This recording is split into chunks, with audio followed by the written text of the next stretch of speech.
Start.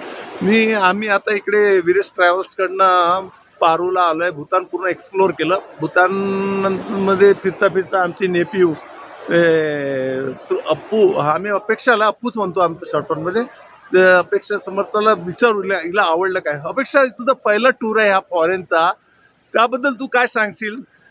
माझा हा पहिला फॉरेनचा टूर असल्यापेक्षा माझा हा विरेश दादासोबतचा पहिला टूर आहे. ओके. माझे पेरेंट्स हे 3-4 वेळा त्यांच्यासोबत फिरून आले आणि मी खूप ऐकलेलं की अरे दादा खूप छान प्लॅन करतो, त्याचं हॉटेल्स वगैरे खूप छान असतात, सगळं छान असतं, खूप छान टूर असते.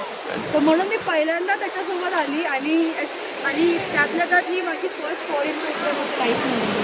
सो खूपच स्पेशल एक्सपिरियन्स आहे माझ्यासाठी. आणि त्यात ही जागा पण खूप सुंदर आहे, खूप छान प्लॅन पण केलं आहे. आमच्या सोयीनुसार त्यांनी मॉडिफिकेशन्स पण केल्या टूरमध्ये. सो आय थिंक ओव्हरऑल खूप छान एक्सपिरियन्स होता.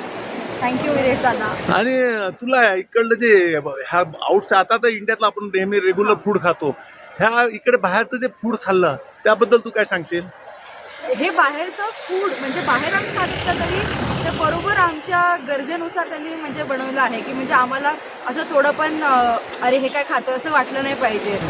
खूपच कम्फर्टेबल आहेत आम्ही आमच्या जेवणापासून. तो विरेश, तुझला काय बोलणार त्या संदर्भात? विरेश, तू काय सांगणार थोडंफार तुझं? मी पण आता जवळपास 15 वर्ष आली मला या फील्डमध्ये. भरपूर देश फिरलो, भरपूर ठिकाणी. इथेच म्हटलं भूतान एक वेगळंच आहे. नॅचरल ब्युटी आहे, शांतता आहे, रिलॅक्सेशन आहे. म्हणजे लोक कसं ना, काही लोक खूप अपेक्षा करू येते की खूप खूप फिरू.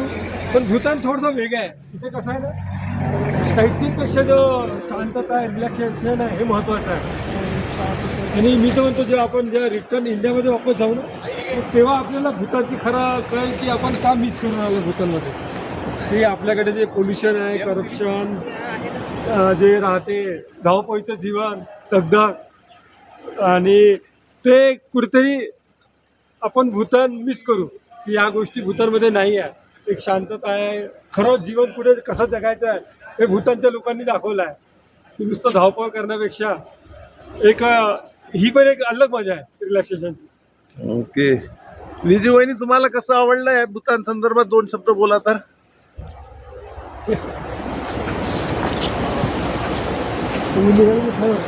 भूतान खरंच खूप सुंदर आहे. आणि इथे आम्ही ज्या नदीकिनारी आमचं हॉटेल आहे त्या एकदम रम्य आणि खूपच म्हणजे निसर्गरम्य वातावरण आल्यानंतर एकदम छान. आणि मी तर म्हणते की भूतानला कधी पण कोणी पण एकदा तरी येऊन जावे. थँक्यू.